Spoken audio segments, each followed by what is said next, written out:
এটা নাচের উপরেই যাচ্ছে আর একটু গল্প আছে, সাধারণত একটু গল্প থাকে, একটু ফানকি টাইপের, একটু মজা করে কাজটা করছি আমরা।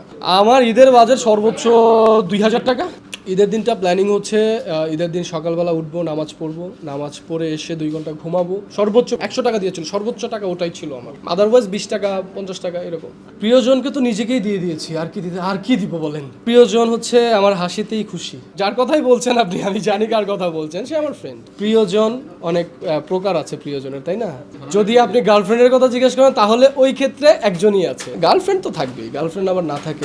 আমরা যারা অডিয়েন্স আছি, আমরা বাংলাদেশের মানুষ দেশকে ভালোবাসি না। ভালো ভালো সিনেমা হচ্ছে, কিন্তু আমরা হয়তো বা একটা সিনেমা নিয়ে পড়ে থাকি, আরেকজনকে বকা দিই। আমরা আজকে খুবই স্পেশাল একটা মিউজিক ভিডিওর কাজ করছি। এটা হচ্ছে ঈদের জন্য একটা ধামাকা কাজ, বিগ অ্যারেঞ্জমেন্ট।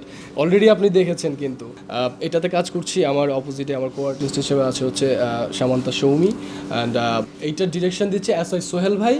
আর কোরিওগ্রাফিতে আছে হচ্ছে রোহান ভাই, তারপর হচ্ছে বেলাল ভাই, ডিওপিতে আছে হচ্ছে ইয়াসিন আরাফাত। আর এখন পর্যন্ত যতটুকু কাজ হয়েছে, আশা করা যায় ঈদে একটা ধামাকা কিছু আসছে।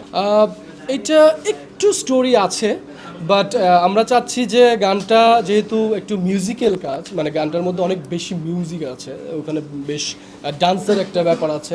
সো একটু পার্টি টাইপের যাইতে চাচ্ছি আমরা, যেন মানুষ এটা কোনো অকেশনে, যেমন যেহেতু ঈদ আসতেছে, ঈদ হচ্ছে আমাদের একটা অনেক বড় একটা অকেশন। সো ওখানে যেন একটা পার্টি টাইপস গান, তো ওখানে যেন গানটা চলে, মানুষ পছন্দ করে। দ্যাটস ওয়াই এটা নাচের উপরেই যাচ্ছে আর একটু গল্প আছে, সাধারণত একটু গল্প থাকে, একটু ফানকি টাইপের, একটু মজা করে কাজটা করছি আমরা।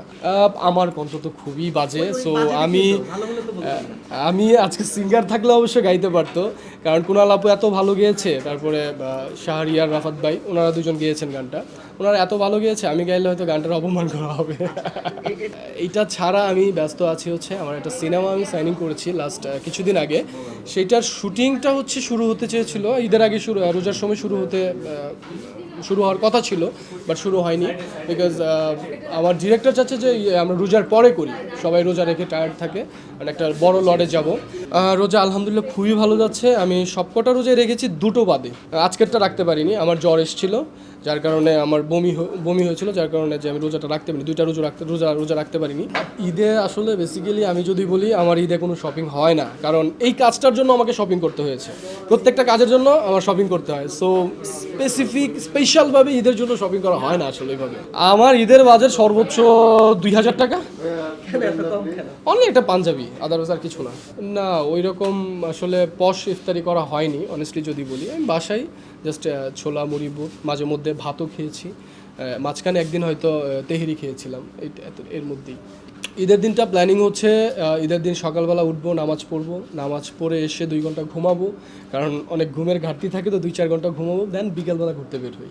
এটা একটা ভালো প্রশ্ন করেছেন, কারণ ছোটোবেলায় আমি সালামি কখনোই ভালো পেতাম না, বাট দিতে হয় এখন, কারণ অনেক ছোট ছোট বাচ্চারা আছে পরিচিত, প্লাস কাজিনদের বাচ্চারা আছে, তো মোটামুটি 5-10 হাজার 20 হাজার টাকার মতো চলে যায়। আমার এইজ যখন 15 পর্যন্ত আমি 50 টাকা সালামি পেয়েছি, সর্বোচ্চ 50 টাকা। আমার খালু দিয়েছিল, সরি 100 টাকা দিয়েছিল, সর্বোচ্চ টাকা ওটাই ছিল আমার। আদারওয়াইজ 20 টাকা 50 টাকা এরকম।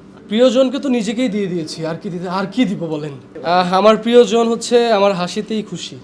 আমি জাস্ট হাসি দিলেই সে খুশি। আশা করি আমার কাছ থেকে সে কিছু নিবে না। না, প্রিয়জন কেন আসবে, কাজের পারপাসে সে কেন আসবে? সে তো আমার, যার কথাই বলছেন আপনি, আমি জানি কার কথা বলছেন, সে আমার ফ্রেন্ড, সে আরেকজন প্রিয়জন অনেক প্রকার আছে প্রিয়জনের, তাই না? প্রকার ভেদ আছে। আমার প্রিয়জন আপাতত একজনই আছে। ফ্রেন্ড কি প্রিয়জন হয় না? যদি আপনি গার্লফ্রেন্ডের কথা জিজ্ঞেস করেন তাহলে ওই ক্ষেত্রে একজনই আছে। গার্লফ্রেন্ড তো থাকবেই, গার্লফ্রেন্ড আবার না থাকে। যেমন সুন্দরী মেয়েরা বলে আমার বয়ফ্রেন্ড নাই, বাট আমরা বলি আছে তার বাসায় হয়তো ঘুমাচ্ছে, সে 2-3 বছর তো হবেই। প্রকাশ ইনশাল্লাহ যদি সবকিছু ঠিকঠাক থাকে, ছেড়ে না যায়, তাহলে আমি নিজে প্রকাশ করব।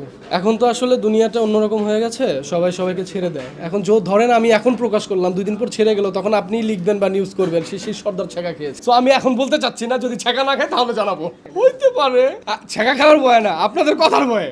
আমরা যারা অডিয়েন্স আছি, আমরা বাংলাদেশের মানুষ দেশকে ভালোবাসি না। যেমন কেন বলেছি এই কথাটা, বিকজ অফ আমাদের দেশে ভালো ভালো সিনেমা হচ্ছে, কিন্তু আমরা হয়তো বা একটা সিনেমা নিয়ে পড়ে থাকি, আরেকজনকে বকা দিই। অথচ 3-3টা সিনেমায় আমার কাছে মনে হয়েছে 3-3টা সিনেমাই বেস্ট।